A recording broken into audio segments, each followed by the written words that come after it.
Nakatulog jud tag maayo no sa atong gibuhat kagabi before natulog nag-egg cleansing ta. I hope nga nawagtang na ang mga negatives ako ang lawas. Nakatulog jud dito ako siya tabang kagahapon before ta natulog aki pa man tuoy karon pag mata na tuno kaning kalitlog ka winter.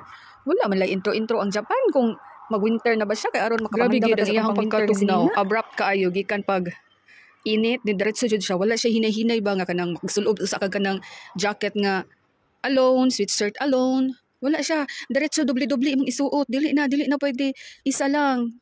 Purting tugnawa. Diretso doble-doble na imong isulob and ug mogawas ka ug dili man ganin imo isulod ang imong kamot sa pocket sa imong jacket. Kung wala may bulsa sa imong jacket kinahanglan ka mag-gloves. Ingon anak katugnaw diri karon my god. Ni kalitlag kalami ang Japan uy. Grabe ang climate change gyud. Diretso gyud walay intro.